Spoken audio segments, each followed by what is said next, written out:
Veo caras que no conozco, así que me presento brevemente. Yo soy María Dolores Izquierdo, soy de profesión soy arquitecto técnico y estoy en la familia Keller pues, desde junio del 21. Llevo 3 años y 8 o 9 meses y la verdad es que es un placer pertenecer a esta familia y pues eso, y sobre todo la piña y el acogimiento que hay y el sentirse bien haciendo estas cosas.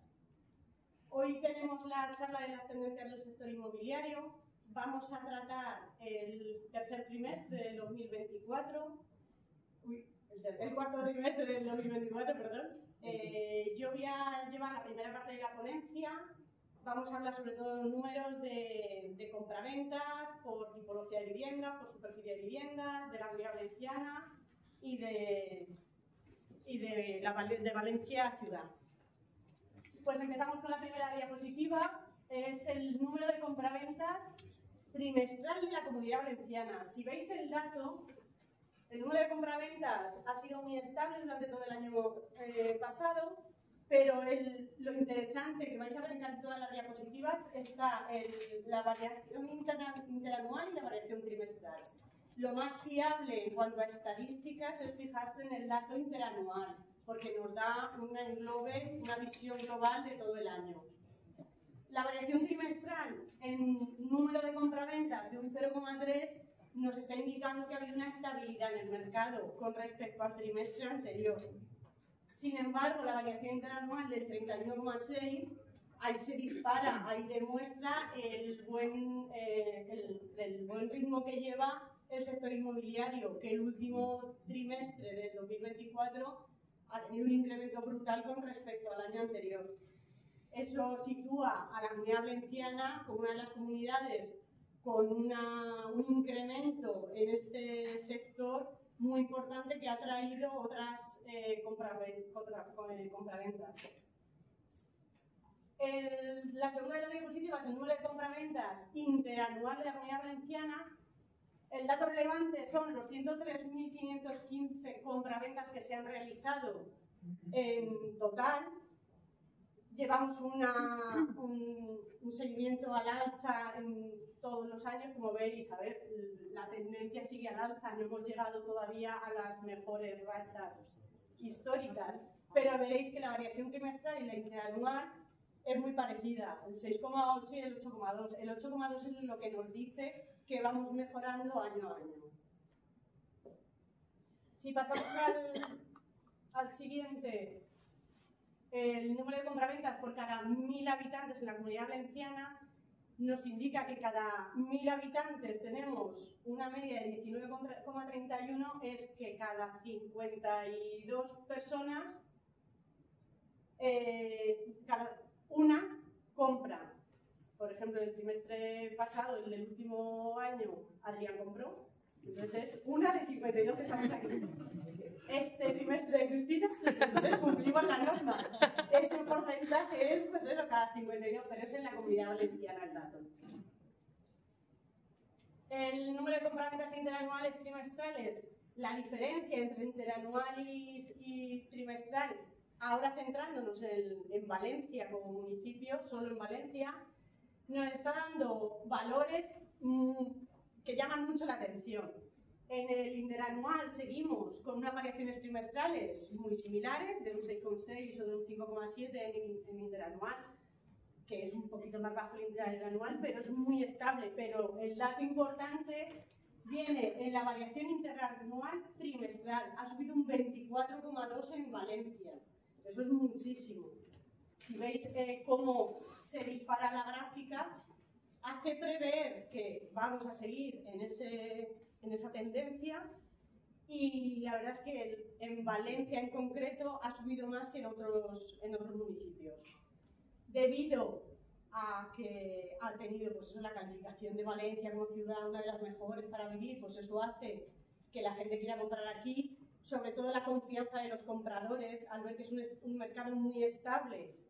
Esa confianza que le genera el invertir en Valencia hace que estos números suban, ya no solo porque sea una ciudad donde se vive bien, donde tiene todos los servicios, sino porque da tranquilidad, porque es una inversión segura. Luego pasamos al número de compraventas y la cuota de mercado. Ese es el porcentaje que se han incrementado las ventas en los municipios más relevantes de la provincia de Valencia. Si veis el dato de Valencia, que son casi 2.500 compraventas de inmuebles, ha subido un 3% solo. Casos destacables, el de Alfafar, el Brutal, ha subido casi un 300%. ¿Sabes? Pues vale, la Dana, pero ¿cómo se explica? ¿Qué conclusiones se sacan de lo que ha pasado con la Dana?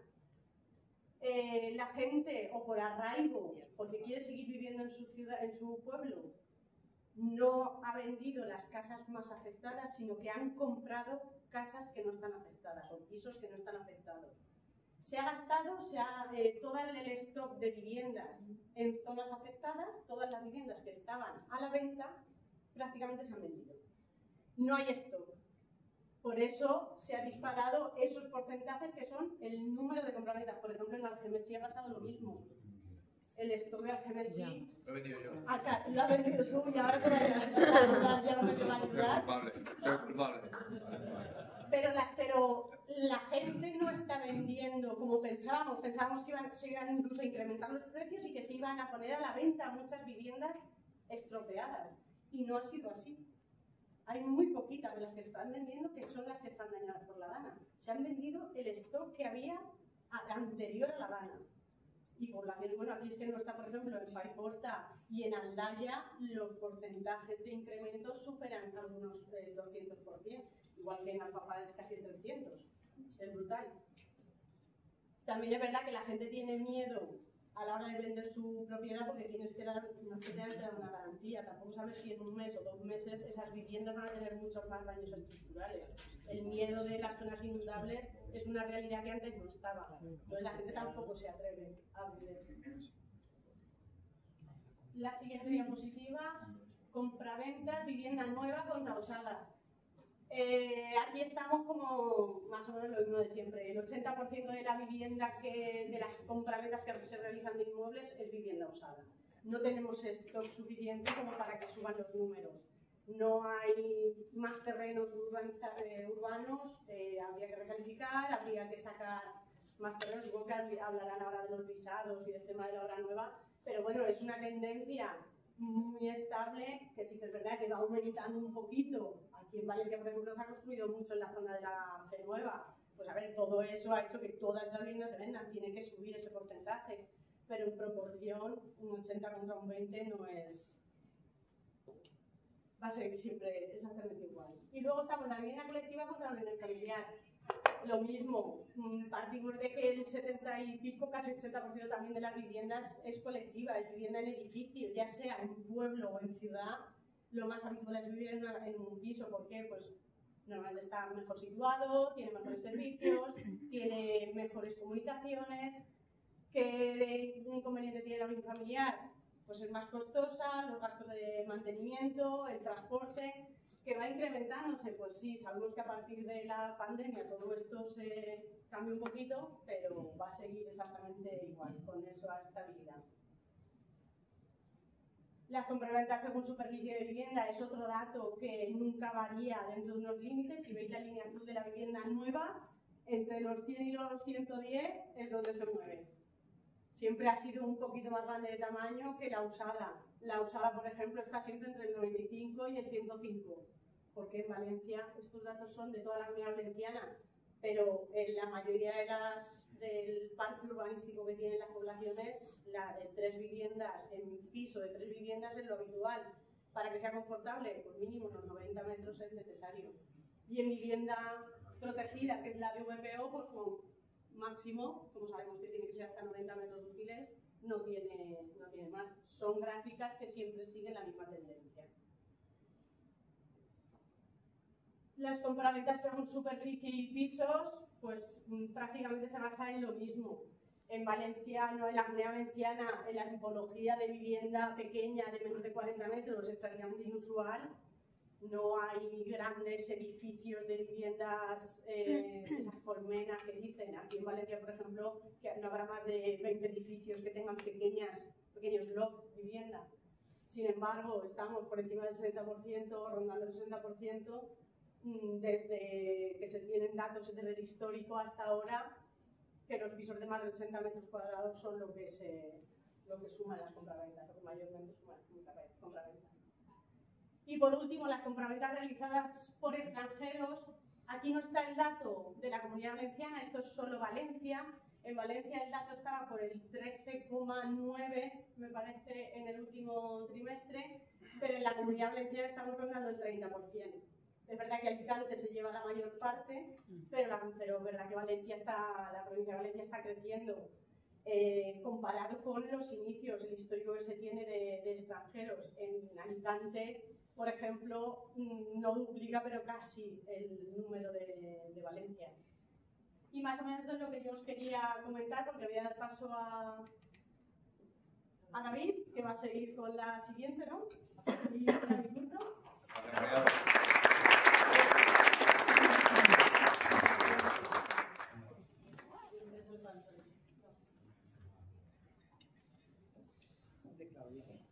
Bueno, muy buenos días a todos. ¿Cómo estáis? Buenos días. Bien. ¿Cansados? ¿Resacosos? ¿Con ganas de castillos? Bueno, yo primero que nada daros las gracias porque si alguien no se da cuenta, hoy es 20 de marzo.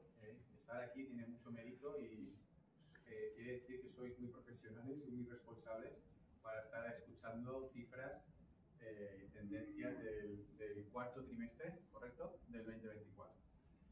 Y bueno, en segundo lugar yo quería presentarme, aunque prácticamente yo os conozco a todos, casi, entiendo que vosotros a mí también, pero os haría en duda. Soy David Sánchez Pascual, soy agente inmobiliario asociado a Keller Williams.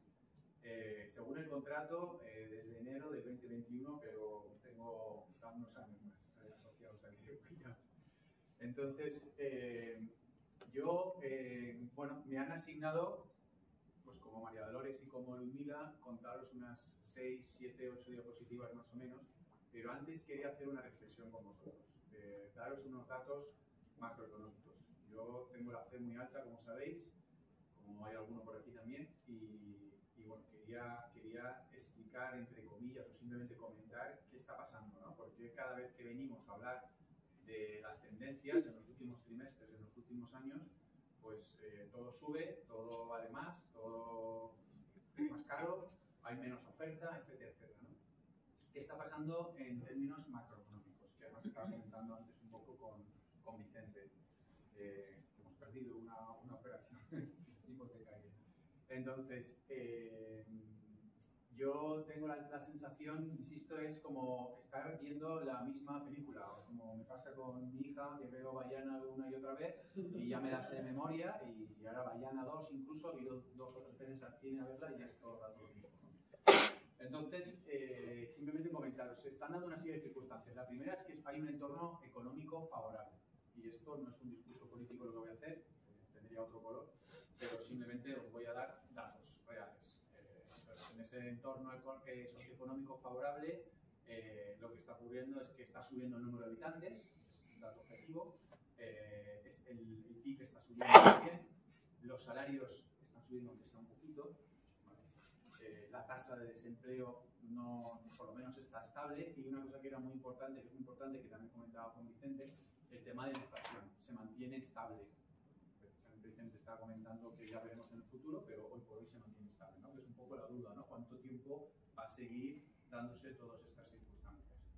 Y bueno, y luego por último, la rentabilidad del sector inmobiliario. Que sepáis que se sitúa, y ahora lo comentaré en una diapositiva, en el 9,2%. Entonces, ¿eso es mucho o es poco? Pues si me preguntáis mi opinión personal, pues es mucho. Para mí, ojalá, ¿no?, tuviera una inversión, comprara pisos todos los años y se revalorizaran en un 9,2, un 10% por redondear. Para que lo podáis comparar, la deuda pública en el mismo periodo de tiempo, en el 2024, subió un 2,9%. ¿Vale? Pero el IBEX 35 subió un 15%. Entonces, bueno, hay que sacar vuestras conclusiones, si sois más de riesgo, menos de riesgo, y decidís dónde invertir. Entonces, eso hace, sin ninguna duda, que lo comentaba también María Dolores, ¿no? Valencia está de moda, y entonces hace que cada vez más personas quieran venir, que haya más ganas de alquilar, y a su vez más inversores que quieran comprar para poner esas casas a disposición de esas personas que quieren. ¿Vale? Eso sería en cuanto al entorno socioeconómico. Luego tenemos también el número de operaciones, que lo ha comentado María Dolores, en la Comunidad Valenciana en torno a 100.000. O sea, y ese sería el segundo punto. El tercer punto es que, y esto es algo bueno, que la economía te hace pensar todo lo contrario. La demanda sube y, sin embargo, el precio también sube. Os pasará muchas veces que viene un comprador que os dice: oye, David, que quiero invertir, que quiero comprar, pero los precios están carísimos, que caro está todo, no paran de subir, pero quiero comprar. Con lo cual dices, bueno, no sé, ¿hasta cuándo, no? En cuarto lugar, los tipos, que eso lo hace Ludmila, fenomenal como siempre, con lo cual no voy a comentar nada al respecto. Simplemente decir, si se me permite, que precisamente lo que estaba contando con Vicente, un contacto, un comprador que le remití a Vicente, pues lo comenté también en la tabla de tendencias, que iba paseando las condiciones que le daba cada banco y bueno, pues al final se llevó en conjunto unas condiciones muy buenas, no voy a decir ¿vale? Y luego, por último, la demanda extranjera, que lo ha comentado María Dolores, que se sitúa en torno al 30%. Y sabéis, creo que en un par de veces, la revista Forbes ha salido a Valencia como la ciudad mejor votada por nómadas digitales, no sé exactamente quién lo vota, pero es una publicidad brutal y bestial para atraer todavía más gente a Valencia a vivir en Valencia, ¿vale? Y ahora sí, os comento esas 6, 7, 8 diapositivas, aunque ya sabéis un poco por dónde van los tiros. Todo vale más, todo está más caro. Empezamos con el índice de precios, ¿vale? Y al final, para mí, lo más gráfico es ver la gráfica, ¿no? Dónde empieza, dónde termina, tanto en la Comunidad Valenciana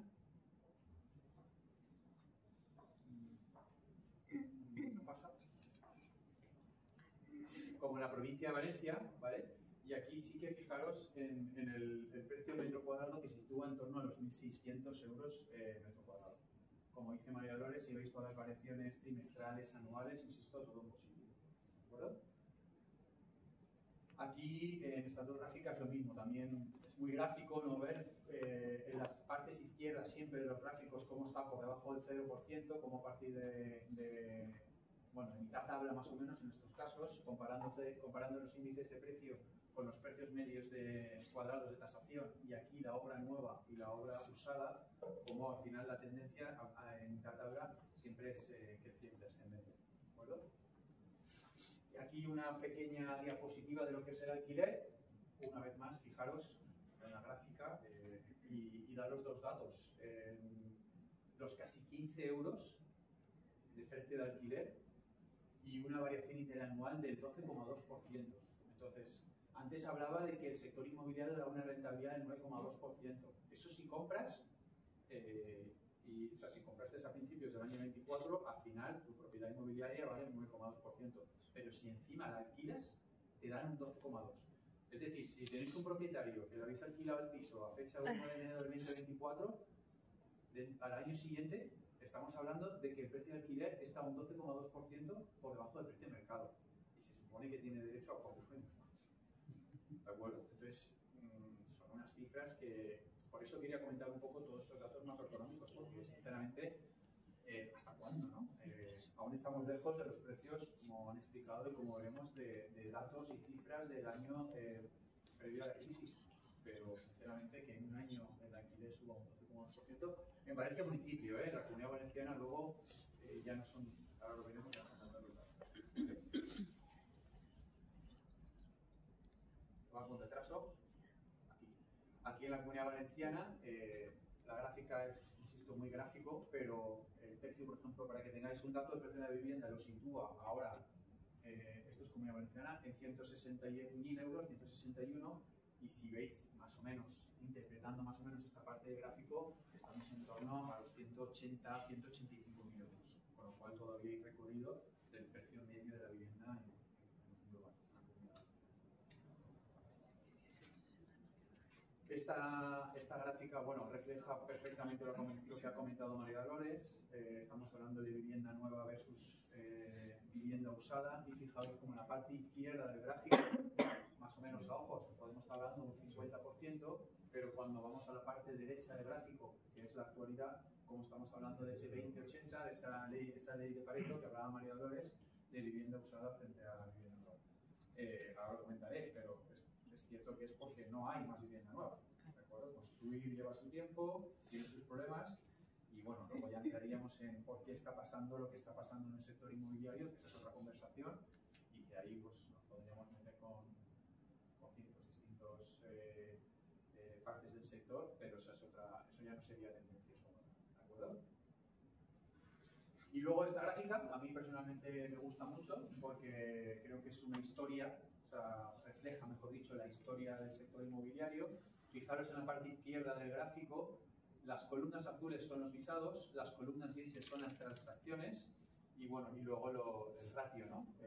La línea roja es el ratio. Fijaros cómo en la parte izquierda, pues, previo a la crisis, había obra nueva por encima de la cabeza, las transacciones que se realizaban estaban muy por debajo.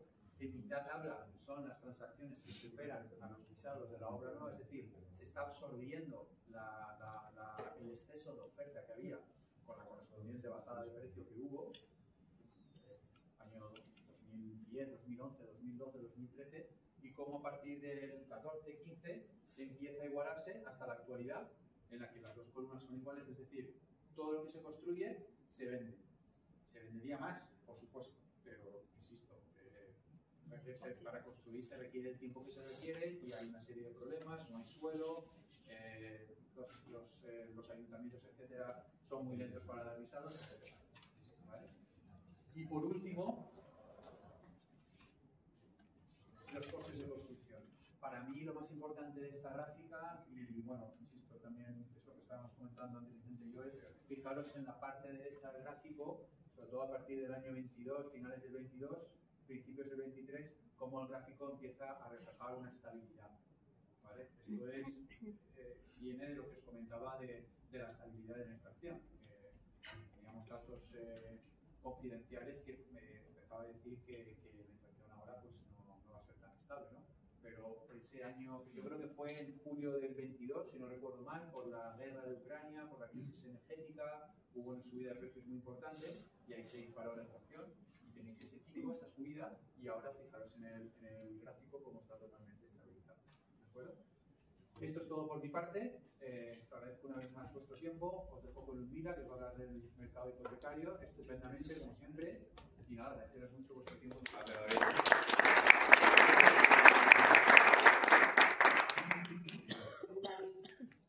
Quédate un minuto y te voy a contar algo que me encantó de esta última lámina antes de que comencemos. Y es que justamente lleva mucho que ver. ¿Ah? En el medio, estás perfecto en el medio. Y es lo de la mano de obra. Y me llama la atención porque la semana pasada estaba escuchando, mientras iba Keller en la COPE, un analista, y hablaba justamente de esa subida en la mano de obra. Y esa subida no es más que la falta de personas que hoy en día estén queriendo hacer todo lo que es la parte de obra.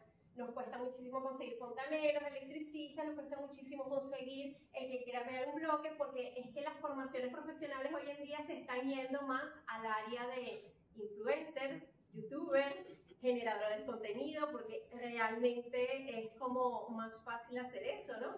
Entonces nos va a surgir en ese espacio una brecha importante.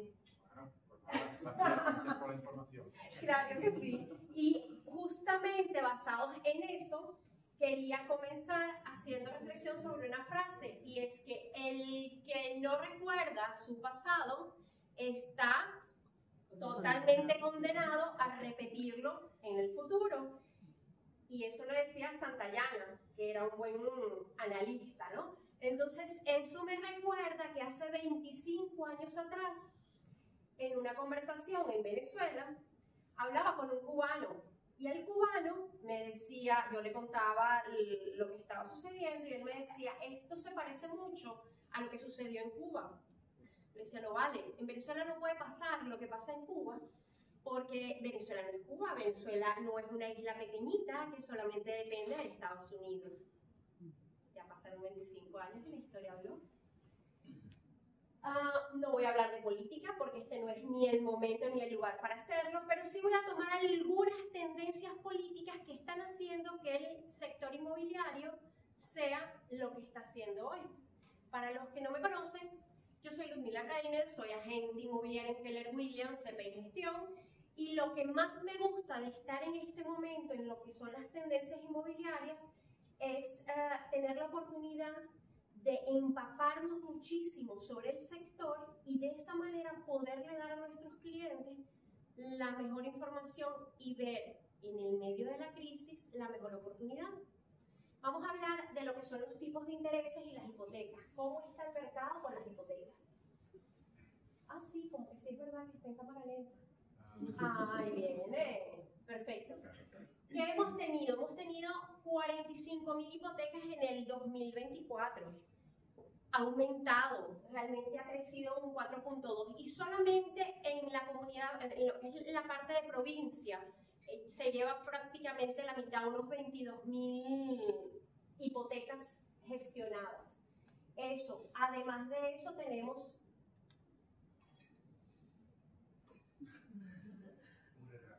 Un retraso, ok. Además de eso tenemos la capacidad de endeudamiento de unos 1.156 por metro cuadrado. Y estamos hablando de que en promedio son unos 115.000 euros. ¿Por qué? Porque la vivienda que más se está vendiendo va entre 90 y 100 metros cuadrados. Eso es lo que más busca la gente en líneas generales. Pero vamos a hablar de cuáles son los 3 tipos de compradores que estamos teniendo en este momento, porque de esa manera vamos a saber cómo enfocar la venta de nuestros clientes. Y tenemos 3 compradores claves. Tenemos primero a esa gente que está comprando su primera vivienda entre los 28 y los 35 años, que son su primera hipoteca y es a los que más les pueden dar hipoteca, estamos hablando de hasta un 90-95%. ¿Ok?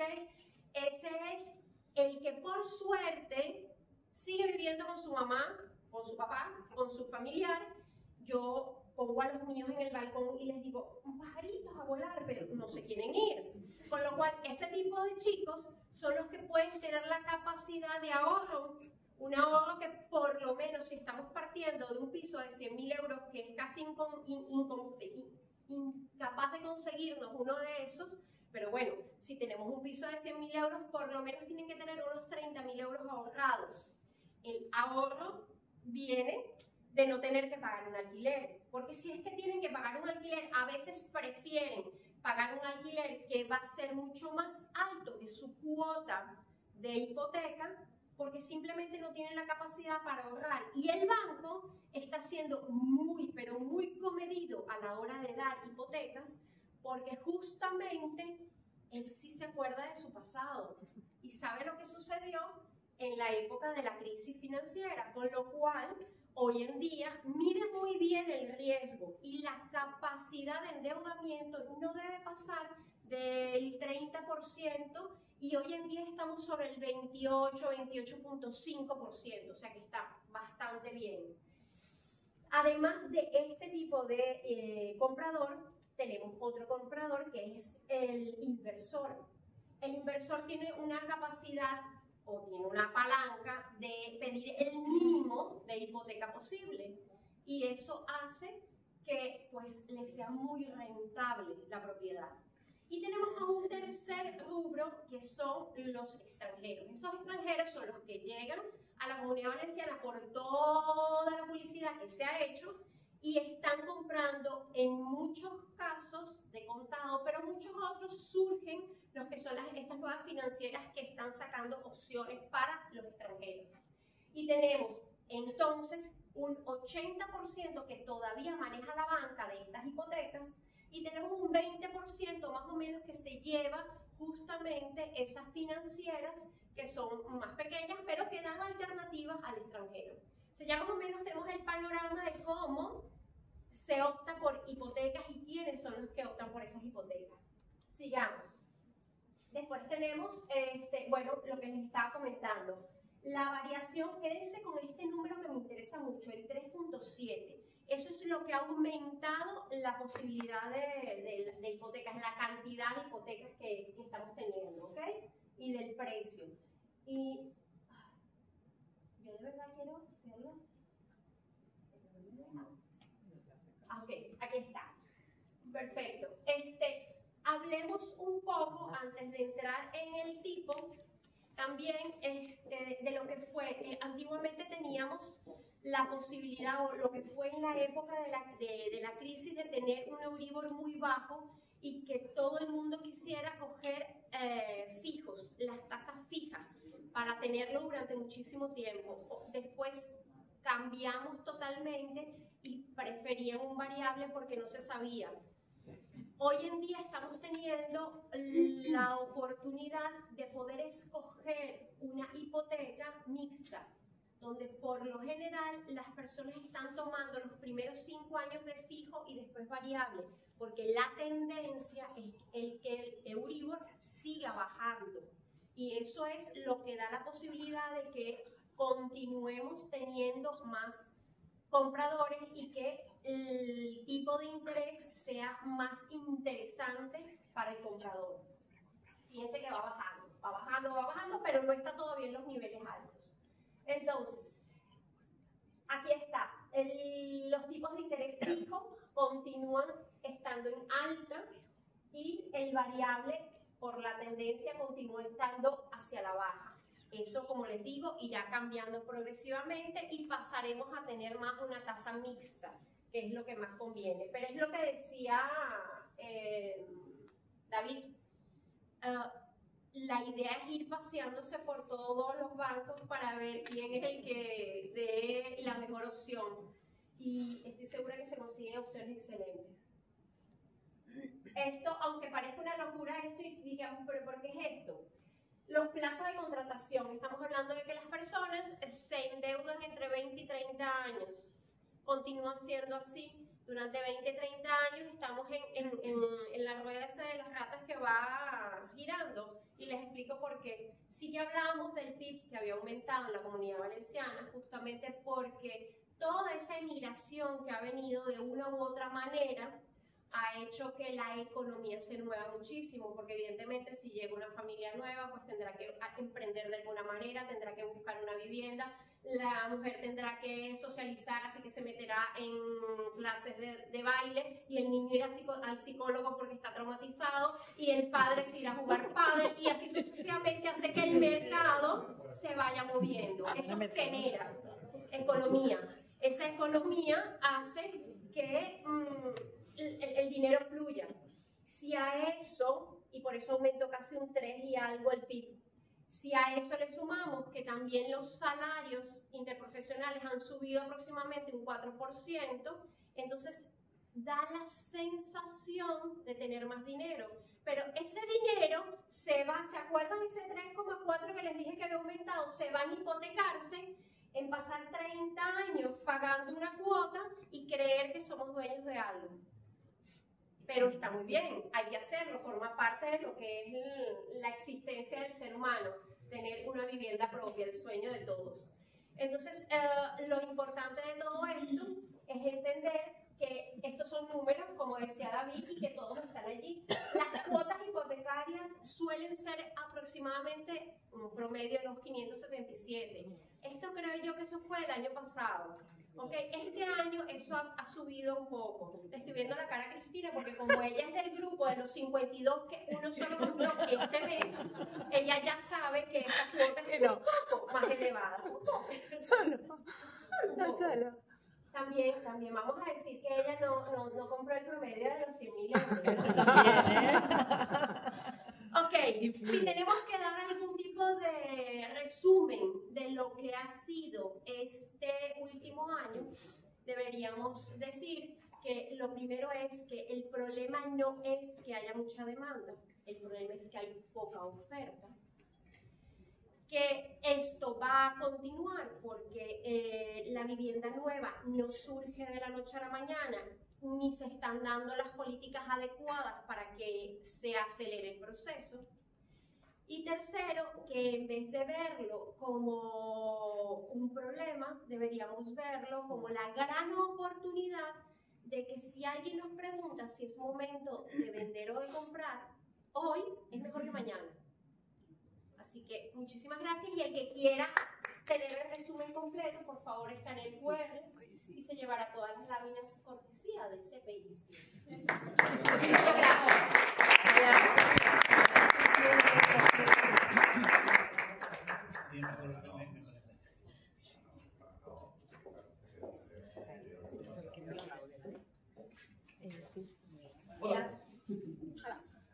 días. Bueno, muchas gracias a nuestros compañeros por haber dado esas tendencias o esa mirada a qué está pasando con el sector, qué pasó con el sector en el último trimestre del año anterior. Ahora Piedad y yo vamos a dar un vistazo de qué está sucediendo con el sector, más enfocado a nosotros, a los agentes inmobiliarios, qué está pasando con los compradores, qué está pasando con los vendedores y cuál es la visión que damos que va a seguir sucediendo a lo largo del año. Bueno, vamos a hacer un poco también de traductores porque estas diapos vienen directamente de Family Reunion de Estados Unidos, así que noticias frescas, estadísticas frescas y tan frescas que están en inglés. Bien, fíjate que aquí se repite lo mismo que está ocurriendo aquí en España. El volumen transaccionado por agente también es muy alto. Al final lo que le importa al agente inmobiliario es el volumen. Ese precio de las propiedades multiplicado por las propiedades que se vende nos da como resultado ese volumen que hay en el mercado. Y si lo divido entre el número de agentes que está operando en el mercado, pues me da esta bonita cifra que fue mejor en el año 21. Todos sabemos que post pandemia pues hubo muchas ventas inmobiliarias, ¿no? Pero ahora, a pesar de que el sentimiento del mercado de la gente inmobiliaria es falta producto, sí, hay menos inventario, pero lo cierto es que como ese producto sube de precio, pues las comisiones, que vamos a porcentaje, vamos a éxito, pues también son buenas y cerrando menos operaciones, gano más dinero. Es decir, trabajando menos, gano más. El nirvana de cualquier agente inmobiliario. ¿De acuerdo? Y ahora, sí que está bien. Vale, vamos a ver esto. Muchas personas habrán escuchado sobre eso, sobre esa transferencia de riqueza que está sucediendo estos últimos años. ¿Cuántas personas les suena esto? ¿Alguien ha escuchado sobre la transferencia de riqueza que va a pasar? Sí, mira, vea, ¿quién más? ¿Alguien más ha escuchado sobre esto? ¿O no ha escuchado sobre esto? Así que vamos a entrar un poquito sobre a qué se refiere esto. Los americanos estos dos últimos años han estado obsesionados sobre esa transferencia de riqueza. ¿Qué es? Al parecer, estamos en un momento histórico porque va a pasar esa transferencia del dinero o propiedades o esa riqueza acumulada por los baby boomers va a pasar a las generaciones futuras, ¿no? A sus hijos, a sus nietos, etc. Vale, Adrián, y todo esto, ¿en qué me interesa a mí? ¿En qué me sirve a mí como agente inmobiliario? Al fin y al cabo, mucho de ese patrimonio está en patrimonio, en propiedades. Y tenemos aquí dos cosas que van a suceder. Lo hablaba con Piedad y decíamos, bueno, los americanos están enfocados también en que muchas de esas personas pasan esos activos o esos inmuebles en vida. Me decía, vale, Adrián, muy bonito. Eso no pasa en España, ¿no? No es muy habitual las personas que dejan eso o que pasan esos inmuebles en vida. Aquí tenemos, por una parte, el foco del tipo de cliente al que nos tenemos que enfocar, para que la redundancia, que sabemos que son las personas que son los baby boomers que están por encima de los 60 años. ¿Okay? Son las personas que ahora tienen esas propiedades, que ahora tienen el mayor patrimonio. La siguiente generación son la generación X, si mal no recuerdo que se llamaba, que eran las personas entre 40 y 60 años.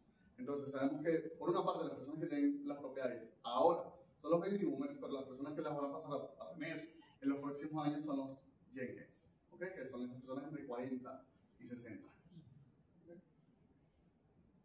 Bien, y sabemos que en España no hay mucha transferencia de propiedades en vida, porque cuando a algún abuelito se le ha ocurrido hacer el reparto de su herencia en vida, ¿qué ha pasado con los herederos? Se pelean. Y acaba eso como Rosario de la Aurora, ¿verdad? Entonces el abuelo te dice, bueno, mejor ya cuando me muera, ya abrirán el testamento y como yo ya no estaré, que se apañe. Bueno, pues eso un poco es lo que suele pasar aquí en España, pero bueno, lo cierto es que vosotros podéis asesorar a estas personas con dos incentivos fiscales muy buenos que hay en España. ¿Qué ocurre cuando alguien de 65 años o más está pensando en vender alguna de sus propiedades. Que está libre de Del IRPF.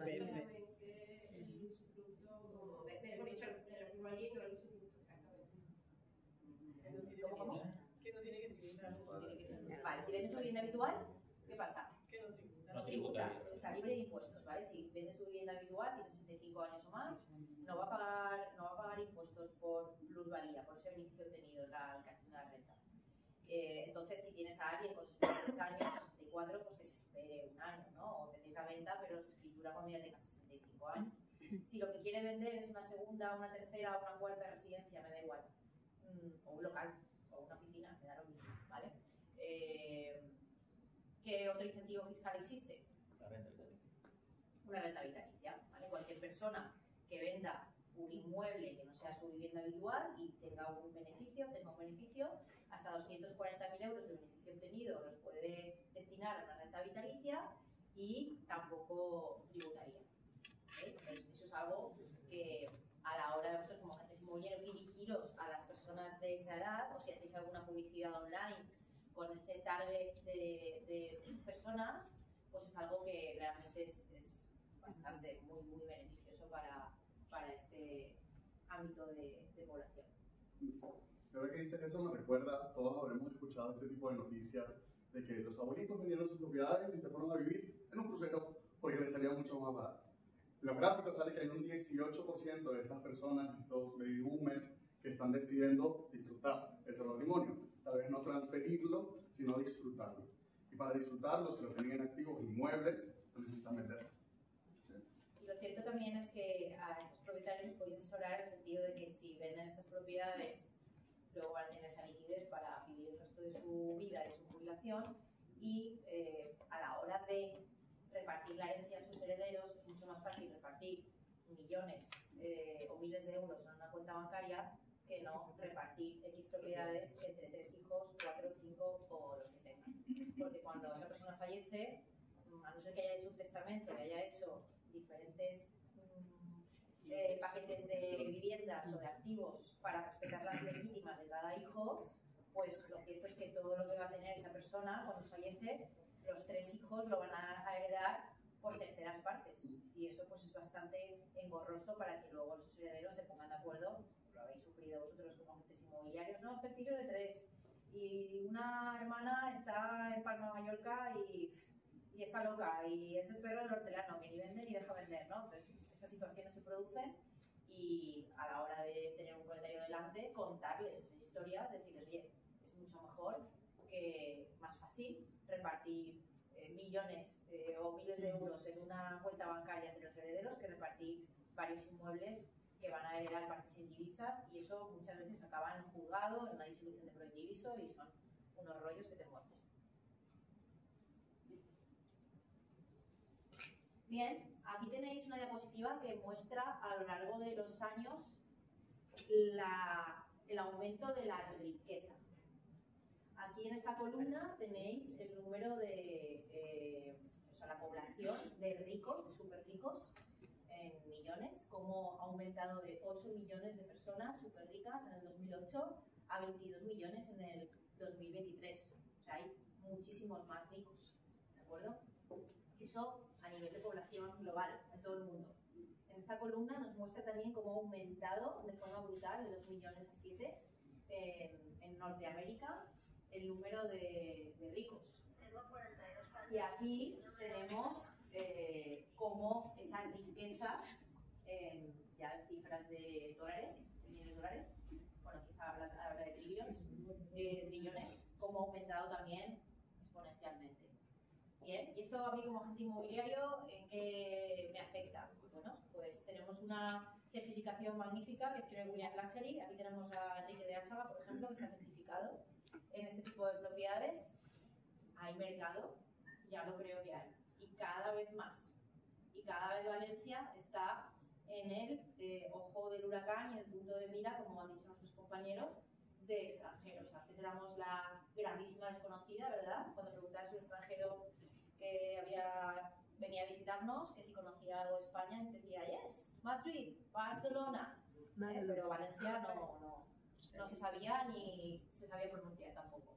pues ya estamos en ese mapa a nivel internacional, somos destino de inversores y de extranjeros, incluso el número de americanos que están viniendo a comprar, que antes era inexistente, ahora ya se empiezan a ver y tienen mucho dinero. O sea, que estamos también en una firma, Keller Williams, donde os podéis apalancar con los realtors americanos para que os manden esos referidos, porque tienen buen presupuesto. Y aunque inicialmente te digan, no, quiero comprar un piso en el centro de 300 metros cuadrados por 300.000 euros, lo cierto es que al final acaban gastándose 700.000, 800.000. Todos los compradores al principio tienen un poco de despiste y luego al final acaban subiendo el presupuesto. Y capacidad de compra, desde luego, tienen. Así que animaros a que vayáis a por este tipo de propiedades, porque como vamos a ver en las diapositivas que vienen ahora, tienen venta.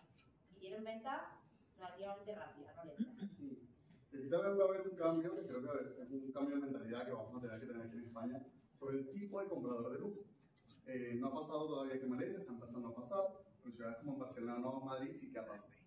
Quien compra esas propiedades de lujo ya dejó de ser ese, sigue siendo, pero en menos cantidad, ese alemán, ese suizo, etc. Los primeros compradores del mercado de lujo en Madrid fueron latinoamericanos.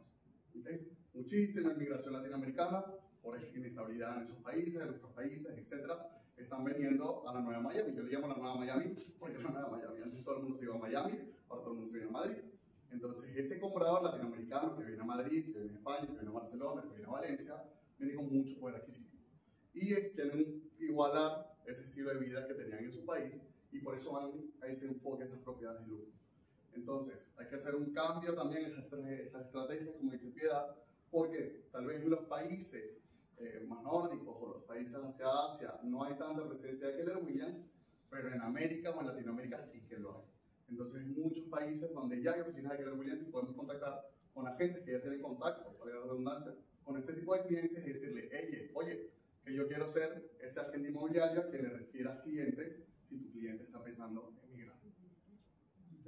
Y también un apunte, y es que, bueno, pues vale, son compradores, pero bueno, son compradores millonarios, ¿no? Y son compradores que sí que te va a interesar exclusivar. Y además a ellos les va a interesar firmarte un contrato de exclusiva, porque están lejos, porque no pueden encargarse, como no tienen tiempo. No es el tipo de comprador que le apetece a lo mejor salir de compras y tienen tiempo como para ir a mirar escaparates. Otra cosa que puedes hacer para no enfocarte a lo mejor en los compradores, pero sí en los vendedores, ¿qué vendedores hay ya en Valencia y sobre todo en Alicante que tienen propiedades que son extranjeros? Alemanes, ingleses, franceses, holandeses. Vale, te vas a la Costa Blanca, ya casi no quedan españoles con propiedades ahí, ¿eh? La mayoría son extranjeros, que es que lo han comprado todo desde los años 60. Entonces, en Alicante, si vemos ya lo que ha pasado, que desde los años 60 ha trabajado mucho ese destino turístico y hay auténticas colonias de alemanes, belgas, holandeses, ingleses, franceses, pues una estrategia buenísima es contactar a esas oficinas de Keller Williams en esos 4 países y decirles, oye, tenéis a un montón de compatriotas que son propietarios en la Costa Blanca. ¿Qué tal si hacemos una acción de newsletter, de comunicación a toda vuestra base de datos de belgas, holandeses, ingleses, franceses, comunicándoles que si tienen alguna propiedad en la Costa Blanca, pues que hay una oficina de Keller Williams estupenda que les podemos ayudar. ¿Okay? Y tú captas esa propiedad de ese extranjero, que es muy probable que te la acabe comprando otro extranjero. Sí. Y ahí, viendo lo que decía Piedad, que bueno, que es más propenso a que ese comprador extranjero te pueda firmar una exclusiva, más allá de firmarlo, no es que necesita ayuda, necesita asesoramiento. No conoce las zonas, no conoce el mercado. Entonces se necesita alguien que esté con él a lo largo del proceso, más allá de la distancia. Bueno, vamos a seguir y vamos a enfocarnos ahora en cuáles son esas fuentes financieras que está prefiriendo la gente para invertir su dinero, ¿no? ¿Qué están haciendo las personas con su dinero? Vemos un dato muy bueno, que después de 4 o 5 años sube lo que es la inversión inmobiliaria, llega a un 19%, pero si lo vemos a lo largo del año, está entre sus medidas normales, ¿no? Siempre está entre un 18, 17, 20%. Pero que vemos interesante también que el resto de inversiones ha bajado, tal vez por la volatilidad de los activos, por lo menos en lo de traducir un poquito, cash out deposits son dinero en cuentas de ahorro o dinero en cuentas de ahorro con plazos fijos que tengan una rentabilidad, un retorno. Fixed income son ese tipo de acciones que te dicen, oye, te dan un 5, un 6, un 8% anual, entonces de bajo riesgo y te aseguran algún tipo de porcentaje. Bueno, vemos que algunas de estas suben, otras bajan, pero lo que vemos es que el sector inmobiliario se mantiene o está subiendo en estos últimos años. Correcto. Y mirar como la columna de inversiones alternativas es la que, de no existir prácticamente, pues estamos en un 15%. Aquí estamos hablando del Bitcoin y sus primos hermanos con diferentes nombres, ¿de acuerdo? Entonces, bueno, ya estamos escuchando, oye, pues tengo Bitcoin, tal, cual, pues bien, pues todo eso también es convertible y al final uno puede convertir esos Bitcoins y puede acabar invirtiendo en inmuebles o viceversa. Pero bueno, eso está ahí, es un actor a nivel de ubicación de ahorros que antes prácticamente no existía, pero lo cierto es que nosotros no estamos en este negocio, aunque sabemos que esto se puede convertir para invertir en inmuebles. El sector en el que estamos, de real estate, la primera columna, la buena noticia es que estás en un negocio donde históricamente la gente invierte y coloca sus ahorros, además de, obviamente, usarlo como bien de primera necesidad para vivienda habitual.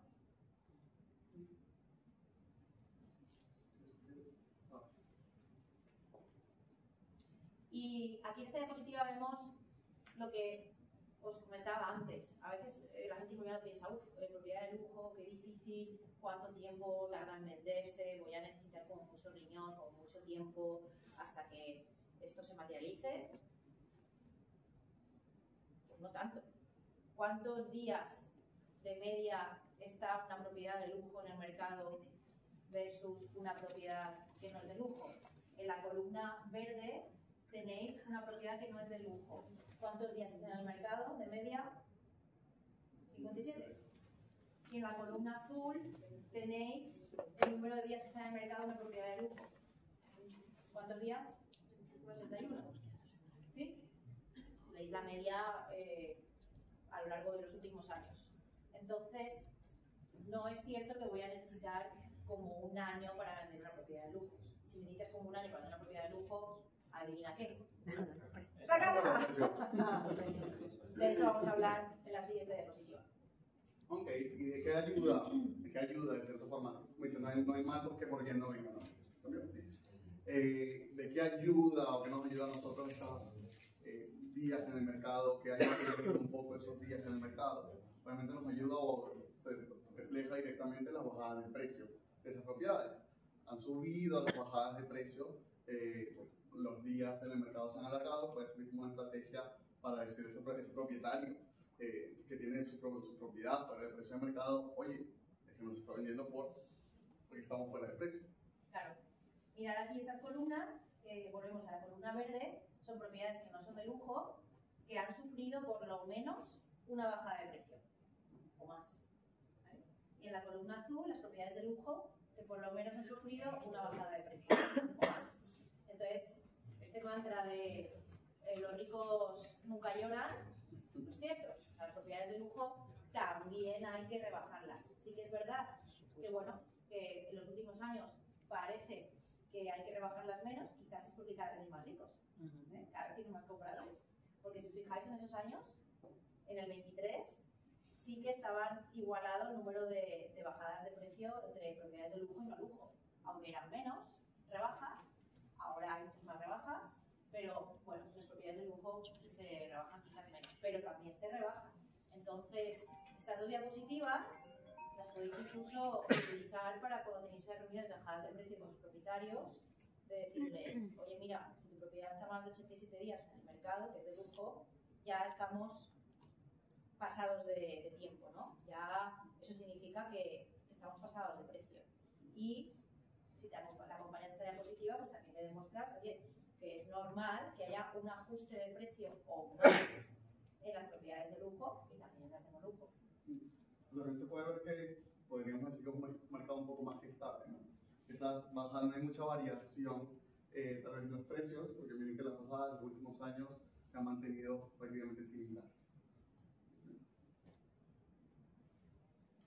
Bien, vamos a hablar un poco de las tendencias de comercial. El otro día en el ADC, en el Consejo de Agentes Líderes, compartí una noticia que salió de un país de la Unión Europea, donde el Tribunal de Justicia de la Unión Europea había, digamos, avalado la posibilidad de que ese gobierno de ese país, creo que era Eslovaquia o Eslovenia, no recuerdo bien, que el gobierno de ese país sacara una ley que decía, bueno, como hay falta de viviendas, los agentes inmobiliarios ya no pueden cobrar cualquier comisión por intermediación, sino que van a cobrar un 1,5, un 2 o un 3, no sé, algo así. ¿De acuerdo? Entonces el Tribunal de Justicia de la Unión Europea avalaba esa decisión en tanto en cuanto hubiera una cierta emergencia habitacional, carencia de vivienda, etc. Bien, esta noticia nos tiene que poner a nosotros un poco en alerta, porque aquí estamos oyendo ya mucho discurso político de falta de vivienda, emergencia habitacional, grandes tenedores, castigo a nivel impuestos a aquellas empresas particulares o sociedades que tengan muchos inmuebles, que no los sacan en alquiler, etc. Entonces, sabiendo que eso está ocurriendo, sabiendo también que la última ley de vivienda sacó un artículo donde prohibió al agente inmobiliario cobrar comisión al inquilino, pues ya se parece un poco esa medida a esta otra de que pueda decir el gobierno, oiga, agente inmobiliario no cobre usted un 6% por intermediación, pues cobre un 3, cobre un 2 o cobre lo que yo diga, ¿no? Bien. Por eso es importante animaros también a que os metáis no solamente en inmuebles de lujo, que eso es muy probable que no lo intervengan porque son otro rango de precios, sino también que os metáis en inmuebles comerciales, locales, oficinas, naves, suelo. Eso no lo van a intervenir jamás porque es terciario, es una actividad que no es un bien de primera necesidad de nadie. Y ahí vas a poder cobrar comisión de alquiler al inquilino, al propietario, vas a poder cobrar la comisión que quieras de intermediación inmobiliaria en compraventas, no va a haber limitaciones. Entonces, animaros también a que vayáis captando producto en el sector comercial, porque eso, de cara a una posible hiperregulación e intervención de la vivienda, os va a venir muy, muy, muy bien. ¿Y qué está pasando a nivel oficinas en Estados Unidos? Pues fíjate que las oficinas, pues a lo mejor quizás con la pandemia, el teletrabajo y demás, ahí les está costando un poquito más que tengan más salida, ¿no? También es cierto que aquí en Valencia sí que hay demanda de oficinas, pero sobre todo oficinas con una eficiencia energética clase A, oficinas como más modernas, ¿no? El típico piso viejo del centro que le arranco la cocina y que me lo alquile alguien para oficina. Eso ya como que no va a tener salida, ¿no? Pero sí que hay demanda en Valencia de grandes superficies de oficina que estén bien acondicionadas, que tengan una buena eficiencia energética. Tema retail, son plantas bajas, ahí también están ya a niveles iguales que la prepandemia, más o menos, y aquí pues lo vemos, ¿no? Hay muchas plantas bajas que estén criando malvas. No, otra vez el sector de las plantas bajas y de comercio pues se ha restablecido y tiene buena estabilidad. Y como agente inmobiliario es buenísimo que captéis plantas bajas, quizás sales de aquí del centro, zona prime, hay una merienda de negros, ¿no? A nivel inmobiliarias, pero fuera de lo que es zona prime hay un mercado buenísimo de plantas bajas en Valencia, en grandes avenidas, que son realmente muy comerciales y que tienen bastante rotación, y una vez captas una, pues a lo mejor hay un inquilino que está 5 o 6 años y luego la vuelves a alquilar y la vuelves a alquilar y la vuelves a alquilar, y son captaciones muy, muy buenas. Y no vamos a hablar del sector residencial porque nuestros compañeros ya han apuntado muchas cosas, pero en el sector industrial, pues estas naves industriales, estamos en Valencia, donde hay un puerto magnífico, que tiene un tráfico de contenedores a nivel mundial brutal. Y y si algún día llega al corredor mediterráneo ya ni te cuento, ¿no?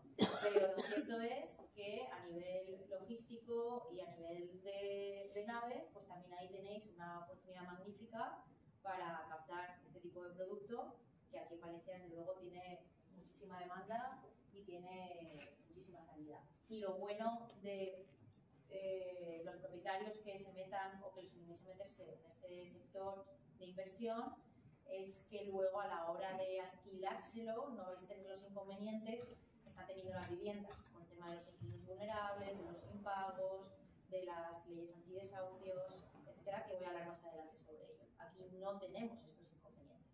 Sí, haciendo énfasis en la parte industrial, que tal vez es el sector donde menos los agentes inmobiliarios suelen entrar o enfocarse.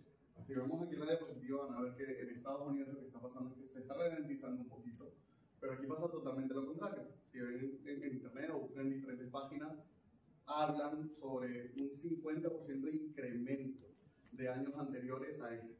¿Y a qué se debe ese incremento?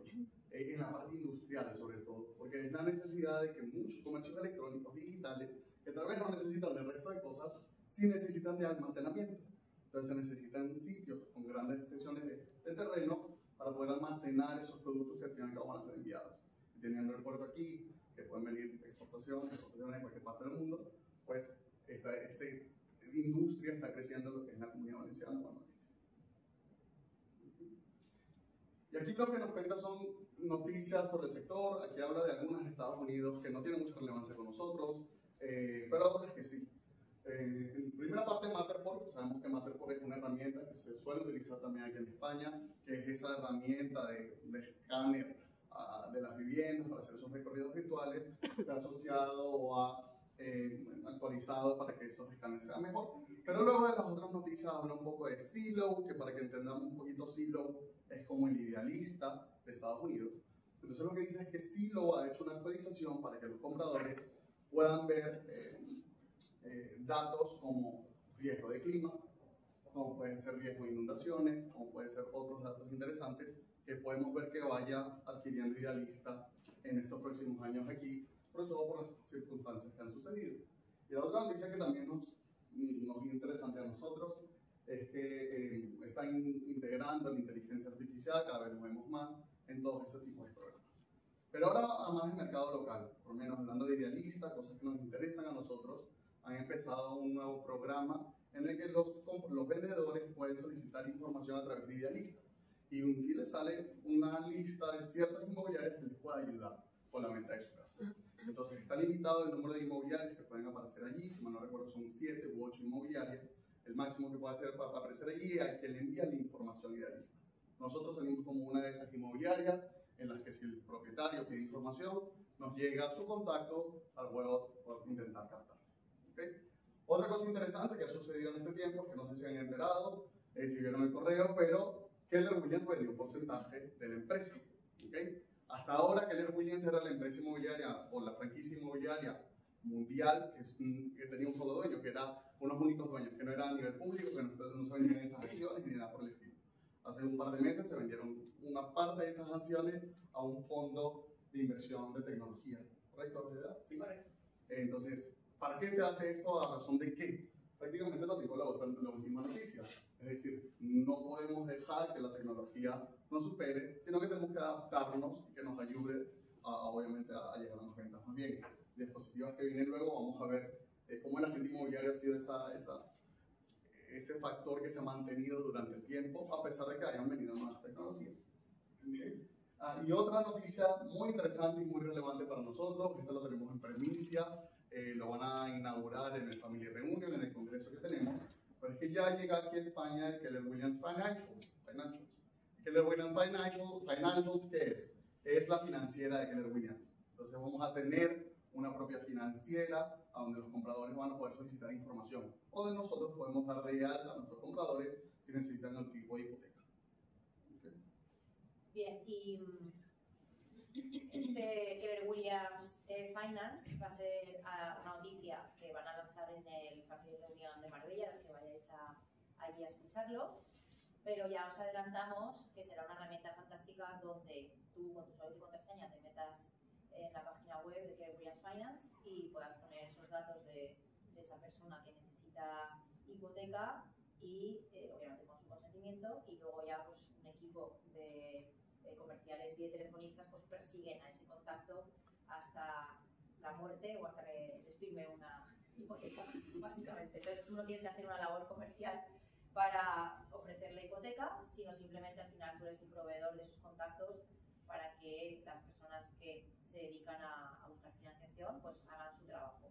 Y detrás de esa plataforma están los diferentes bancos, obviamente también está Banco Sabadell, donde va a poder pujar, ¿no?, para tratar de llevarse ese contacto y ofrecerle hipoteca. Tú te vas a llevar obviamente unos ingresos pasivos, una comisión por esos contactos, y lo bueno de esta plataforma no es solamente eso, sino que la puedes usar como cartera de clientes, es decir, todos esos clientes que tengas del pasado se les puede ofrecer una hipoteca, porque a lo mejor ahora están buscando hipoteca, o a lo mejor la hipoteca que tienen del año tal se puede mejorar y se puede cambiar, y se puede subrogar con otro banco. O sea que todos esos leads que tienes también se puede trabajar a través de esta plataforma, ¿de acuerdo? Y incluso yendo más allá, aunque ese comprador que estás gestionando no te compre a ti la propiedad y se la compre otra agencia inmobiliaria, va a necesitar una hipoteca. Puede resultar que al final acabe comprando no se sabe dónde, pero la hipoteca, si tú metiste ese contacto en esta herramienta, pues puede ser que al final sea un cliente que la haga contigo, ¿de acuerdo? Y Idealista también está detrás de este mercado. Si os habéis fijado, Idealista ya no solamente vende anuncios de pisos que se venden, sino que trata de vender también hipotecas a los compradores que se meten en Idealista. Trata también de vender seguros a vendedores y compradores e inquilinos que se meten en Idealista. Vende también informes de morosidad o de solvencia, o sea, Estudios de mercado. Estudios de mercado, valoraciones, y ahora pues también esta herramienta de, oye, te vendo un lead, un contacto de un propietario vendedor que dice que quiere vender antes de los próximos 6 meses y cobra 100, 200 o 300 euros por darte un contacto de un vendedor que dice que está queriendo vender antes de 6 meses y que quiere trabajar con una agencia inmobiliaria.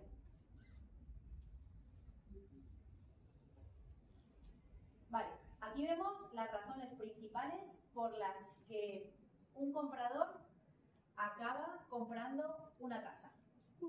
Y las 3 primeras razones que acumulan nada más y nada menos que un 22%, un 10% y un 14%, pues son más del 50%, son, la primera, que se lleva la palma, el deseo de ser propietario. Es decir, el comprador compra con la emoción y luego justifica la compra con la razón. Aquí tenemos la evidencia que año tras año se repite, que es que los compradores realmente no compran por una necesidad imperiosa, sino que realmente la emoción de ser propietarios es lo que mayoritariamente les empuja a comprar. Segundo motivo, pero mucho inferior al primero, es el deseo de tener una casa más grande. Y el tercer motivo, el deseo de estar más cerca de familiares y amigos. Entonces, sabiendo que esas tres motivaciones son las 3 primeras, cuando yo tengo un piso captado, por ejemplo, no sé, en el edificio Iturbi, que hay 300 vecinos más, ¿qué es lo que tengo que hacer? Y que nos hemos quedado a vivir allí como 40 que vivíamos con nuestros padres y seguimos viviendo allí. Capto un piso ahí y yo sé, porque me han dicho, que resulta que los 3 motivos principales de compra es el deseo de ser propietario, el deseo de una casa más grande y el deseo de estar cerca de familiares y amigos. Ofrecerlo a todos los que viven ahí. Correcto. Porque el deseo de ser propietario van a ser los inquilinos que están en el edificio Iturbi, que están a gusto, porque siguen siendo inquilinos y no se habrían ido ya. Si están viviendo ahí de inquilinos, es muy probable que deseen ser propietarios. Si se lo ofreces veces antes de publicarlo Ya es, No. vamos, ya más les interés. das ¿eh? prioridad y es Totalmente. un gusto. Totalmente. ¿Deseo tener una casa más grande? Pues seguro que ahí habrá pisos de 2, 3 o 4 habitaciones. El de 2 se quiere ir al de 3, el de 3 se quiere ir al de 4. Y el deseo de estar cerca de familiares y amigos, pues cuando tú estás tocando las puertas y estás ofreciendo en ese edificio, ese piso que ha salido a la venta, oye, como sabemos que muchas veces la gente quiere vivir cerca de familiares y amigos, una madre que se ha hecho mayor, un hijo que se independiza, pues te lo vengo a ofrecer a ti primero porque seguro que te interesa.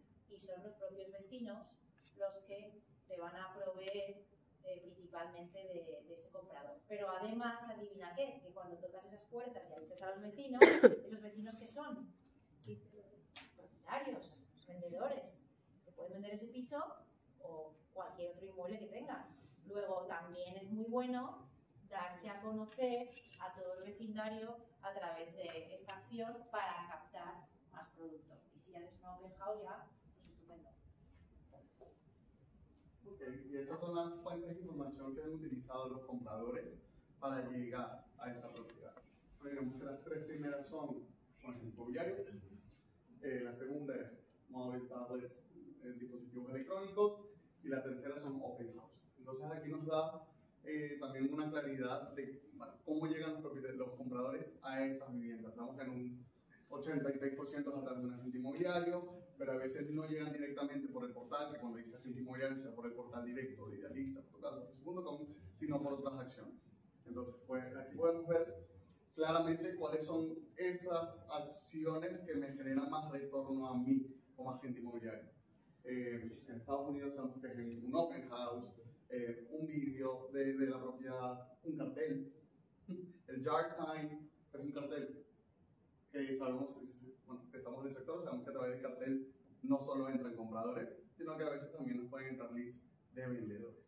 Entonces esto nos puede dar muchísima claridad de cuáles son esas acciones que tengo que hacer por esa propiedad o con mis compradores para que generar más negocio. ¿Y qué es lo que valora más el cliente de las páginas web de inmuebles?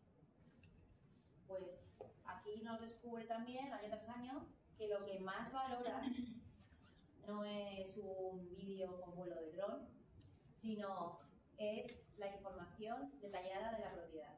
Es decir, cuando decimos hacer una descripción emotiva del inmueble, emotiva porque solamente descriptiva, eso ya sale en el portal. 3 habitaciones, 2 baños, 140 metros, eso ya sale en la ficha técnica.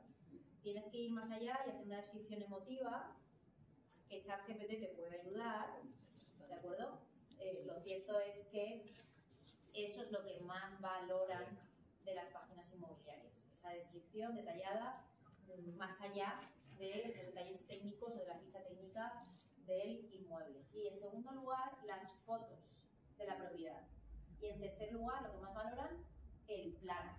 Entonces, esas tres cosas, descripción emotiva, fotos de la propiedad y el plano, son las tres cosas que te van a apalancar y te van a ayudar a que el usuario permanezca más tiempo en tu página web, en tus propiedades, en tus anuncios, porque es lo que más valoran con diferencia. Además de enfocarnos en lo que más valoran, también es interesante enfocarnos en lo que menos valoran, para no perder nuestro tiempo en ello. Y miren que lo que menos valoran son los vídeos, cuando se refieren a vídeos son los vídeos presentando la propiedad, son información sobre que vienen open houses, son open houses virtuales o visitas virtuales. ¿Por qué digo este dato? Porque a veces hay que tener claro a qué está enfocada una acción, ¿no? Cuando pensamos en open house en una jornada de puertas abiertas, pensamos en la forma de atraer a compradores, que lleguen más compradores, pero si vemos las bases del open house o una jornada de puertas abiertas, es para atraer o generar contactos. Igual que lo que hago con un vídeo, es decir, un vídeo, si yo hago un vídeo de una propiedad, es muy poco probable que a través de ese vídeo me llegue un comprador, pero sí es una herramienta que me sirve para captar. Cuando tenemos un producto muy caliente, tenemos que priorizar cuáles son esas acciones que debo de hacer y cuáles puedo pasar de ellas, porque no me van a generar ningún resultado inmediato. Totalmente. Y esas acciones de marketing muchas veces parece que están destinadas a conseguir comprador, pero lo cierto es que son mucho más útiles para captar propiedades, ¿no? Pues, por ejemplo, en la gala que Urban Luxury tuvimos unas semanas de realidad virtual, donde se podía hacer un recorrido virtual por la casa. Es, como veis, raro que un comprador acabe usando eso, pero es muy útil para el agente inmobiliario captar a un propietario y seducirlo diciéndole voy a hacer todas estas acciones de marketing sobre tu propiedad. Una de ellas es la visita virtual y él testea algo que normalmente los particulares no saben o no pueden hacer. Como por ejemplo pues ir a una feria inmobiliaria, eso también es algo que no pueden o no saben hacer. O poner su inmueble en la revista de Keller Williams Luxury es algo que tampoco pueden hacer. Y todas esas acciones que parece que están pensadas para atraer un comprador, en realidad sirven para captar más. Y aquí lo que nos muestra son los métodos de compra de esas propiedades. Vemos que el dato más interesante es que a lo largo de los años se ha mantenido ese porcentaje que usa un agente inmobiliario. ¿Qué nos puede decir esto? Que el agente inmobiliario se ha ido adaptando, ¿no? A lo largo del tiempo. En el año 2001, bueno, que ya lo sabrán, nos podrá decir, no era tan famoso o no había Idealista. ¿Todavía Idealista? En el 2001 empezaba Idealista, pero tenía que venir el comercial de Idealista a la oficina a instalártelo en el ordenador. Vaya. O sea, estaban esas herramientas o esas tecnologías. O sea, a muchas personas tal vez habían entrado en pánico. No, Dios mío, yo creo que tal vez se pueda publicar su anuncio solo, que por internet que le venga el comprador. Dios mío, me voy a desaparecer. Dios mío, la inteligencia artificial va a venir un piso solo. Pues lo que vemos es que a lo largo del tiempo lo que tenemos que hacer es adaptarnos a esas nuevas tecnologías y utilizarlas para facilitar nuestro trabajo o hacerlo más efectivo. Y sobre todo llegar antes, ser más rápido, porque no te digo que no puedas sobrevivir siendo un agente analógico, pero cada vez vas a vivir peor, porque la competencia cada vez te va a ganar velocidad. Entonces, por ejemplo, cuando Idealista estaba en pañales y empezaba a funcionar, yo ahí sí que me subí a esa rueda rápido y recuerdo un propietario que me dijo, mira, te voy a dar mi piso a ti porque se lo he comentado a otra agencia y me ha dicho, y le he dicho, te lo iba a dar también a ti y la otra agencia me ha dicho, ay, pues lo des a Pilar que lo va a alquilar enseguida.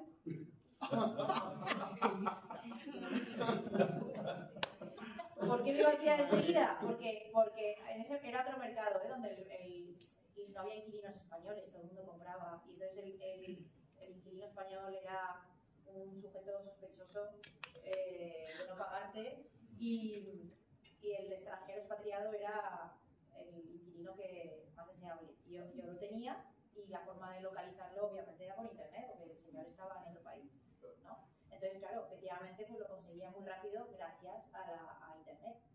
Entonces, eso es un ejemplo de cómo la tecnología no te va a eliminar o aniquilar de hoy para mañana, pero sí de hoy para pasado mañana. Entonces, súbete al carro lo antes posible. Voy a hablaros luego de ChatGPT y cómo utilizarlo también como agente inmobiliario para ir muchísimo más rápido y que tu negocio pues, no se quede atrás. Vale, aquí tenéis la información de cómo los compradores encontraron a su agente inmobiliario. Y mayoritariamente, a lo largo de los años, lo encontraron porque le fue recomendado por un amigo, por un vecino o por un familiar. Como segundo método en el que encontraron a su agente, porque usaron a otro agente previamente para comprar o vender una propiedad. Y el tercer motivo mayoritario, porque solicitaron información de una propiedad que vieron online. Entonces, ¿qué tengo que hacer yo como agente inmobiliario si quiero llegar antes a esos contactos compradores y vendedores? Conseguir buenas referencias. Hablar con los amigos, con los vecinos, con los familiares y hablar con los clientes pasados.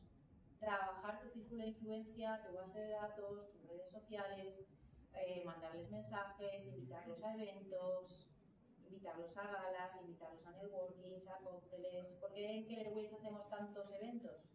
Porque sabemos que a los clientes pasados, a las personas de tu círculo, tienes que ir acercándolos, ¿no?, a tu círculo de influencia, pues a base de llamadas, SMS, WhatsApps, emails, te invito a un evento. Y cuando ya hay una llamada y un cara a cara, es cuando hay posibilidad de que te den una propiedad o que te den un encargo de compra, porque están más cerca de ti. Si siguen en una base de datos olvidada, sin recibir ningún toque tuyo, pues va a ser muy difícil que de repente levanten la mano y digan: ¡Hey, Greta, que tengo un piso para vender!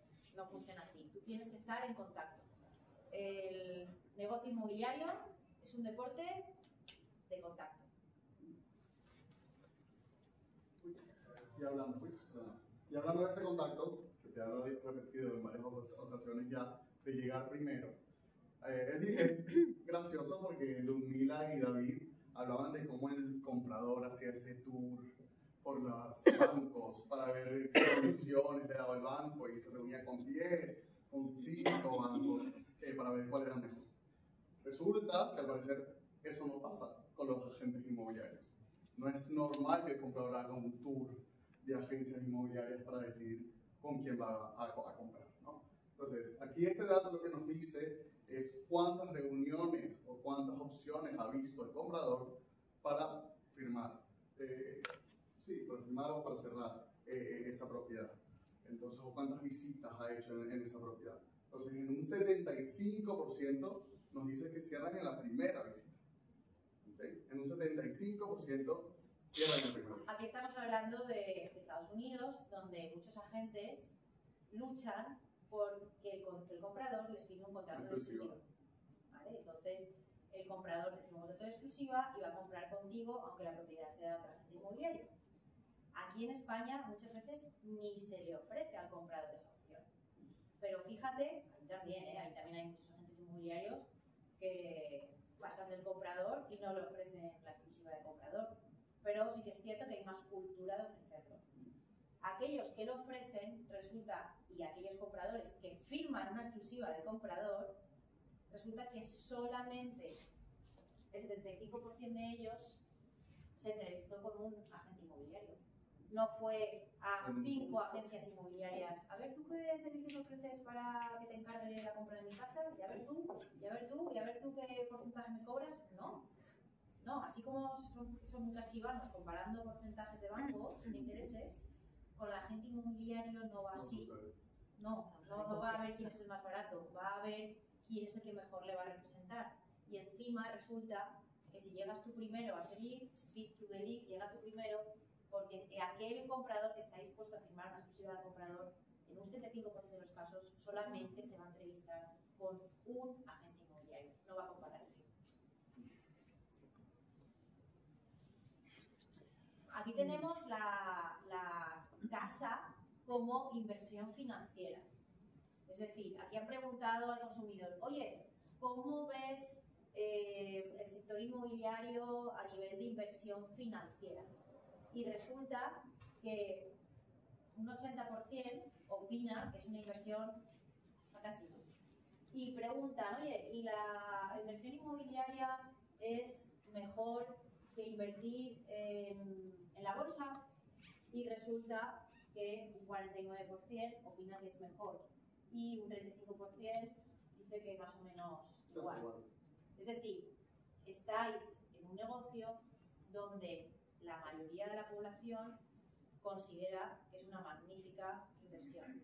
Volvemos al tema comercial, tema de viviendas. No solamente la gente invierte en pisos por primera necesidad, sino que también el discurso de invertir tu dinero es un lugar donde mayoritariamente a las personas les gusta tradicionalmente invertir.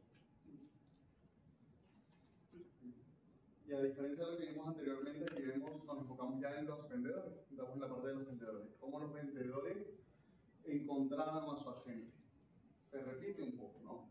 Dice las 3 primeras o las 2 primeras, referido por un amigo, familiar, conocido, etc. Y la segunda porque ya había utilizado ese agente antes, bien sea para la compra o para la venta. Eso ya supera casi el 60%, ¿no? Entonces, en un 60% es porque te conocen o porque tienen algún tipo de conexión contigo. Sí, van a crear algo del proceso, el website, etcétera, pero vemos que en un 60% es porque tienen alguna referencia tuya, bien sea anteriormente algún contacto, bien sea en esta profesión u otra, o porque tienen alguien en común. Y como último fuente, o penúltima, porque otras no sabemos exactamente a qué se refiere, aunque es un 11%, sería muy interesante saberlo, pero la última pone, paseaba por la calle y entré en una agencia inmobiliaria por el escaparate y había un agente inmobiliario que me atendió, que estaba... Entonces, ojo con eso, porque muchas veces decimos, ostras, pues tener una oficina en una calle, en una zona para un escaparate y tal, ¿eso va a hacer que tenga más vendedores, más compradores? Pues lo cierto es que el consumidor no se comporta así. Igual para comprarse un helado, pues sí que es interesante que tú le deberías tener una zona de paso, porque es una compra impulsiva y poco relevante a nivel económico. Pero una propiedad que tiene una relevancia a nivel económico grande, pues no va uno por la calle y a nivel impulsivo dice, me compro un piso. O voy a dejar aquí mi piso a esta agencia que tiene un escaparate muy bonito. No ocurre. La principal fuente de captación de vendedores está aquí. Y solo tuya. Nadie te la puede quitar. Porque si yo llamo a los contactos que están en tu móvil, no me conocen. Te conocen a ti. Entonces, utilízalo porque es la mejor fuente para conseguir propiedades y para conseguir compradores. Y misma diapositiva de antes, pero desde la perspectiva del vendedor, que nos interesamos el producto, ¿verdad? Hay poco producto, el que capta el producto, el comprador viene solo. Y aquí, mira, súper interesante, porque sí que sabemos exclusiva de vendedores, ¿verdad? Esto es la exclusiva del vendedor. ¿Con cuántos agentes inmobiliarios se entrevistó el vendedor antes de firmar la exclusiva? Con uno en el 81% de los casos. Con un solo agente en el 81% de los casos. Entonces, tienes que llegar antes a ese vendedor, antes de que lo haga la competencia. Aunque no seas el mejor, que lo eres, porque esa gente que eres, aunque no seas el mejor, solo por el hecho de reunirte primero con él, te va a contratar. Muy pocas veces comparar. ¿Qué es lo que quieren los vendedores de su agente inmobiliario? Que vemos que lo primero que quieren es que les ayuden a potenciar esa propiedad en el mercado con compradores, también un 22%, que los ayudemos a poner un precio competitivo de mercado. Miren qué interesante, que los ayudemos a poner un precio competitivo de mercado. Es decir, si nos contratan, quieren que les asesoremos mediante el precio. Quieren en un 20% que hagamos un estudio de mercado y le ayudemos a fijar ese precio, ¿no? Y en un tercero es ayudarles a vender esa propiedad en un tiempo específico, en un plazo de tiempo específico, porque tienen alguna necesidad. ¿Okay? No tengáis miedo a ajustar el precio. Es el segundo motivo por el cual los vendedores os contratan. Quieren vender al precio más alto posible, obviamente, pero quieren vender.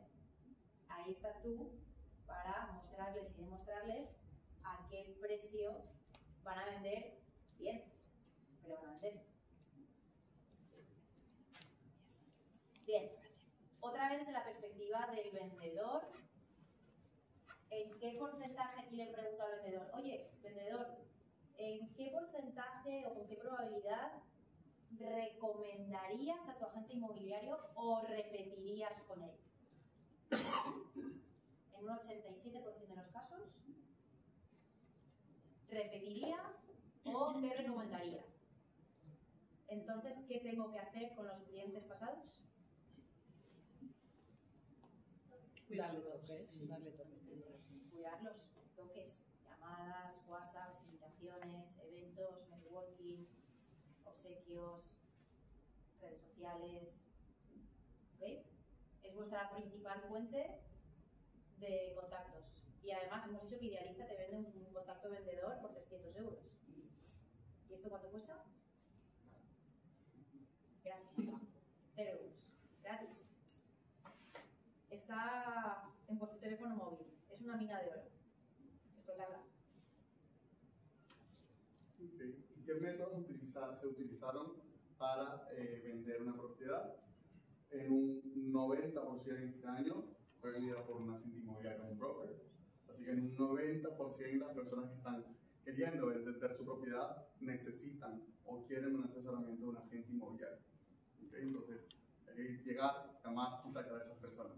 En relación a la diapositiva anterior, de qué podemos hacer para esos referidos, que también está en este 90% de personas que venden su casa, que venden con un agente inmobiliario, ¿qué herramientas creen que tenemos en Keller, además de los eventos que se ha comentado Piedad, para tocar estas bases de datos cuando yo estoy durmiendo? ¿Cómo? Command, exactamente. Entonces, a través de Keller Unions Command, podemos crear campañas automatizadas de hasta un año para que le lleguen comunicaciones constantes a estas personas. Nosotros lo hacemos con nuestra base de datos. ¿Quién está aquí que ha venido por un correo electrónico? Creo que vi unas personas que se habían apuntado por correo electrónico, ¿puede ser? Ellas se habían apuntado por correo electrónico, entonces en nuestra base de datos también hay que enviar la información sobre el sector, también hay que hacer esos toques porque salen cosas de ello. Y mira como la segunda fuente, las personas que vendieron por su cuenta, en el 2006 era un 12%, pero es que ahora ha bajado a la mitad en 2024. La mitad de esas personas, que eran pocos, que conseguían vender por su cuenta, pues ahora menos todavía. En un sector que cada vez es más tecnológico, que tienes el miedo de que la tecnología puede reemplazar al agente inmobiliario, lo cierto es que va al revés. Cada vez más operaciones son intermediadas por los agentes inmobiliarios, pero los agentes inmobiliarios tecnificados, ¿no? Exacto, se han subido al carro de la tecnología. Ojo, también la tecnología desplaza al particular que vende por su cuenta. El particular que vende por su cuenta, que antiguamente pues, ponía su cartel de los chinos en el balcón, pues no lo tiene tan fácil con las nuevas tecnologías, ¿no? Es como ese agente inmobiliario del año 2000 que le decía al notario, no se lo vas a Piedad que la alquilará enseguida. Pero ya no le daba tiempo a poner el cartel porque yo ya tenía un inquilino del más allá de Inglaterra, o de Australia, o de Nueva Zelanda. ¿Sí? Entonces, también hay que aprovechar esa tecnología para cada vez cojas tú como agente inmobiliario tecnológico más cuota de mercado. Pues hasta aquí las tendencias del sector inmobiliario y a continuación vamos a hablar, después del café, de cambios legales. Cambios que ha habido en la ley en los últimos 3 meses, porque hace 3 meses ya se habló de los últimos cambios, pues ahora más cambios todavía. Estamos en un entorno